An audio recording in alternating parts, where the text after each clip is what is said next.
देश में इस वक्त चर्चा का सबसे बड़ा मुद्दा जो बना हुआ है वो ये कि आखिर दिल्ली में हुए विधानसभा चुनाव की वोटिंग के बाद सत्ता में कौन लौटेगा। जहां एक तरफ एग्जिट पोल हैं जिनके अपने अलग दावे हैं। एग्जिट पोल में जिस तरीके से भारतीय जनता पार्टी बहुमत हासिल करते हुए और सरकार बनाते हुए नजर आ रही है, लेकिन इन सब के बीच मुंबई का सट्टा बाजार कुछ और तस्वीर बयां कर रहा है। नमस्कार, मेरा नाम है मोहित कुशवाहा और आप देख रहे हैं न्यूज नेशन का डिजिटल प्लेटफॉर्म। तो आज हम आपको बताएंगे कि आखिर मुंबई का जो सट्टा बाजार है वहां पर किस पार्टी को बहुमत मिलता हुआ दिख रहा है, कौन जो है सरकार बनाता हुआ दिख रहा है, किस पार्टी के कितनी सीटों पर कितने रेट मिल रहे हैं, और तो और मुख्यमंत्री की कुर्सी पर कौन बैठेगा उसका फैसला भी अब सट्टा बाजार यहां पर करता हुआ दिख रहा है। लेकिन बड़ी बात यह है कि सट्टा बाजार जो है ये एक अनुमान है, लेकिन हम आपको ये तक बताएंगे कि आखिर मुख्यमंत्री की कुर्सी पर जो बैठेगा, चाहे फिर अरविंद केजरीवाल हो या फिर भारतीय जनता पार्टी या फिर कांग्रेस का कोई नेता, उन पर रेट कितने चल रहे हैं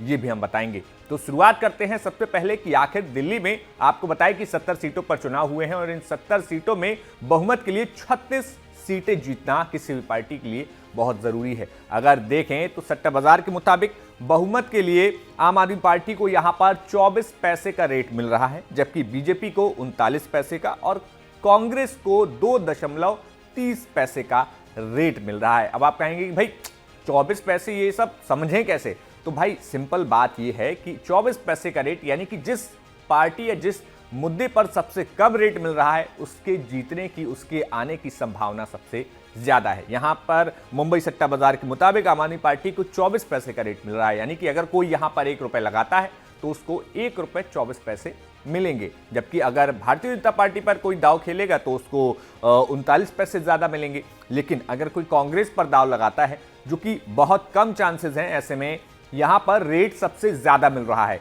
जैसे यहां पर अगर कोई कांग्रेस पर 1 रुपए लगाएगा तो उसको 2 रुपए 30 पैसे ज्यादा मिलेंगे। तो आप समझ गए होंगे कि यहां पर क्या कुछ समीकरण है, आखिर कैसे सट्टा बाजार काम कर रहा है। लेकिन हम आपको आगे की बात बताते हैं। अब आगे की बात में यह कि सीटों के हिसाब से भी सट्टा बाजार ने अपने रेट तय किए हुए हैं कि किस पार्टी को कितनी सीटें आएंगी, उसके हिसाब से भी यहां पर रेट है। और दिलचस्प बात यह है, अगर हम सबसे पहले बात करें आम आदमी पार्टी की, दिलचस्प बात यह है कि आम आदमी पार्टी को सबसे कम कितनी सीटें आ सकती हैं उसमें कितना रेट मिल रहा है, और सबसे ज्यादा सीटें कितनी आ सकती है उसमें जो रेट मिल रहा है, उन दोनों के रेट में बहुत जमीन आसमान का अंतर है। पहले तो हम शुरुआत करते हैं। अब यहां पर आम आदमी पार्टी की सीटों की बात करें तो यहां पर 35 से 45 की सीटों के बीच में अगर आम आदमी पार्टी की सीटें आने का अनुमान यहां पर लग रहा है तो वहां पर 21 पैसे मिल रहे हैं, यानी कि सबसे ज्यादा जो लोग हैं वो उनका कहना यही होगा यहां पर कि 35 से 45 सीटें आम आदमी पार्टी की आ जाएंगी। लेकिन अगर देखें तो 45 से 55 सीटें अगर आम आदमी पार्टी की आती हैं तो यहां पर कुछ रेट ज्यादा हो जाते हैं और बहुत ज्यादा अंतर नहीं है, 21 से 30 पैसा यहां पर मिल रहा है। लेकिन 35 सीटों से भी कम आएगी आम आदमी पार्टी की, ऐसा चांसेस होने की संभावना कम है, इसलिए यहां पर रेट और ज्यादा मिल रहा है, वो है 80 पैसे का रेट। लेकिन अब बड़ी बात कि आखिर अगर क्या आम आदमी पार्टी की 55 से भी ज्यादा सीटें आ जाएंगी, तो इस बात पर भी जो मुंबई का सट्टा बाजार है वो थोड़ा संशय में है। और यहां पर उस मुद्दे पर कि 55 से भी ज्यादा आम आदमी पार्टी की सीटें आ जाएंगी, यहां पर 89 यानी कि 89 रुपए जो है यहां पर पैसे का रेट मिल रहा है। अब अगली बात करें कि आखिर इसके अलावा भारतीय जनता पार्टी पर कितनी सीटों पर क्या रेट चल रहा है। तो सबसे पहले देखें कि अगर 30 से 35 के बीच में सीटें जो आने का अनुमान है उसमें सबसे कम रेट है, यानी कि सबसे ज्यादा चांसेस है कि 30 से 35 सीट भारतीय जनता पार्टी यहां पर ले लेगी, यानी कि बहुमत से कम ही रहेगी, तो वहां पर 19 पैसे का रेट है। लेकिन अगर बात करें भारतीय जनता पार्टी के 35 से 40 की, यानी कि बहुमत अगर पा लेती है भारतीय जनता पार्टी, तो यहां पर 26 पैसे का रेट है, यानी कि ज्यादा अंतर नहीं है। सट्टा बाजार मानता है कि यहां पर भारतीय जनता पार्टी का बहुमत आ भी सकता है। लेकिन अगर हम देखें तो 30 से भी कम सीटें तो वहां पर रेट ज्यादा हो जाती हैं, यानी कि लोगों का मानना कम है कि 30 से भी कम भारतीय जनता पार्टी की सीटें आएंगी और यहां पर 33 का रेट मिल रहा है। लेकिन अगर माने भारतीय जनता पार्टी को 40 से ज्यादा सीटें आ जाए, ऐसा सट्टा बाजार कम मानते हुए चल रहा है, तो यहां पर जो रेट है वो 98 पैसे, यानी कि आप 1 रुपए लगाएंगे तो आपको 1 रुपए 98 पैसे मिलेगा अगर यहां पर भारतीय जनता पार्टी की 40 सीटों से भी ज्यादा सीटें आ जाती हैं।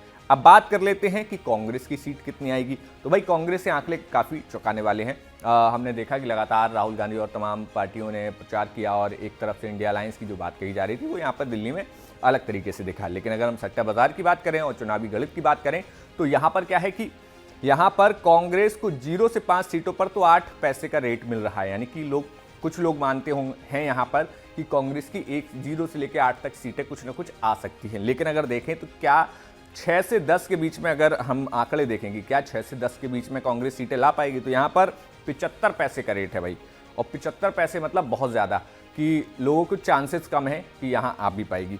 लेकिन अगर तीसरी चीज़ देखें तो 10 सीटें क्या कांग्रेस जो है 10 सीटों का आंकड़ा क्रॉस कर लेगी? तो यहाँ पर जो रेट है वो 3 रुपये का मिल रहा है, यानी कि आप 1 रुपये लगाओ और अगर कांग्रेस की 10 से ज़्यादा सीटें आ गई तो आपको 3 रुपये एक्स्ट्रा मिलेंगे। तो ये गलत है। लेकिन अब सबसे बड़ी चर्चा कि आखिर मुख्यमंत्री कौन होगा और दिल्ली की सत्ता पर अगर कोई पार्टी आती है, तो हमने सबसे पहली जो स्लाइड आपको बताई तो वहाँ पर आम आदमी पार्टी पर सबसे कम रेट मिल रहा है, यानी कि जिसकी जीतने के सत्ता में वापस आने के चांसेस सबसे ज़्यादा सट्टा बाजार के मुताबिक हैं।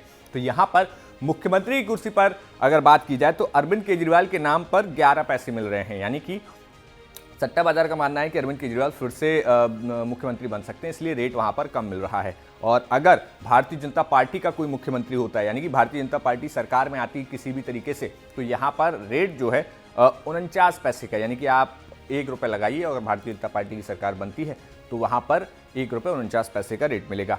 वहीं क्या कांग्रेस का मुख्यमंत्री हो सकता है? तो इस बात पर भी 3 रुपये मिल रहे हैं भाई। तो वैसे तो सट्टा लगाना ये सब चीज़ें गलत हैं, इन चीज़ों से दूर रहना चाहिए, लेकिन ये एक अनुमान होता है। हमने आपको ये जानकारी इसलिए दी कि एक अनुमान के तौर पर आखिर जिस तरीके से राजनीतिक गलियारों में, 4 लोगों में और चाय की दुकानों पर जो चर्चा होती है, तो आखिर सट्टा बाजार क्या सोचता है, ये वो आंकड़े हमने आपको बताए। कैसी लगी ये जानकारी और आपका क्या कुछ कहना है कि दिल्ली की विधानसभा चुनाव की सीटों पर जो 70 सीटों का चुनाव हुआ, वो जब 8 तारीख को नतीजे आएंगे तो कौन सत्ता में बैठेगा, वो हमें कमेंट बॉक्स में जरूर बताइए। दिल्ली के चुनाव के बाद अब हर किसी की नजर है दिल्ली के चुनाव के नतीजों पर। एग्जिट पोल्स ने भी अपने नंबर्स दे दिए हैं, तो वहीं अलग अलग राज्यों के जो सट्टा बाजार हैं वहां पर भी रेट्स खुल चुके हैं। बात अगर मुंबई की करें तो यहां पर भी सट्टा बाजार का जो भाव है वो खुल चुका है, और सबसे ज़्यादा भरोसा मुंबई के सट्टा बाजार को आम आदमी पार्टी पर है, क्योंकि आम आदमी पार्टी पर सबसे कम पैसे आपको मिलेंगे, सिर्फ 24 पैसा। वहीं बीजेपी पर 39 पैसा और कांग्रेस पर करीब 2.5 रुपया। आपको बता दें कि सट्टा बाजार का नियम ये है कि जहां सबसे कम बोली लगती है वहां सबसे ज़्यादा जीतने के आसार होते हैं, वहां पर आपके पैसे बनने पक्के होते हैं। यानी कि अगर आम आदमी पार्टी पर 24 पैसे लग रहे हैं तो आपको 1 रुपये लगाने पर 1 रुपये 24 पैसे मिल जाएंगे। वहीं अगर बीजेपी पर 39 पैसे लग रहे हैं तो आप अगर 1 रुपये लगाते हैं तो आपको 1 रुपये 39 पैसे मिलेंगे। तो वहीं कांग्रेस पर 2.5 रुपये मिल रहे हैं। यानी सट्टा बाजार को भरोसा है कि कांग्रेस सरकार में नहीं आ रही है, ऐसे में जो लोग कांग्रेस पर पैसा लगाएंगे, इतना बड़ा रिस्क लेंगे, उन्हें 1 रुपये के बदले 2.5 रुपये मिलेंगे। इसी तरह से सट्टा बाजार में दिल्ली चुनाव के बाद अब सीटों को लेकर भी रेट्स ओपन हो चुके हैं। सट्टा बाजार को भरोसा है कि आम आदमी पार्टी को सबसे ज़्यादा सीट मिल सकते हैं। आम आदमी पार्टी के सीटों की बात करें तो सट्टा बाजार के अनुसार करीब 35 से 55 सीटों के बीच में आम आदमी पार्टी का नंबर आ सकता है, क्योंकि 55 के ऊपर अगर आप सट्टा लगाते हैं तो ज़्यादा आपको पैसे मिलेंगे। ज़्यादा पैसे इसलिए मिलेंगे क्योंकि सट्टा बाजार को वहाँ पर भरोसा नहीं है। इसी तरह से बीजेपी को 45 से ज़्यादा सीटें आएंगी, इसकी उम्मीद कम है सट्टा बाजार में, इसलिए यहाँ पर भी रेट्स ज़्यादा हैं। वहीं बात अगर मुख्यमंत्री किसका होगा इसको लेकर बात करें तो सबसे ज़्यादा भरोसा अरविंद केजरीवाल को लेकर है, क्योंकि अरविंद केजरीवाल का जो भाव है वो सबसे कम है। यानी अगर अरविंद केजरीवाल पर आप 1 रुपये लगाते हैं तो आपको जो इनकम है, जो रिटर्न है, वो तय है। वहीं अगर बीजेपी और कांग्रेस पर अगर आप पैसे लगाते हैं तो पैसे वापस आएंगे नहीं आएंगे इसकी कोई एश्योरिटी नहीं है, ये कुछ फिक्स नहीं है।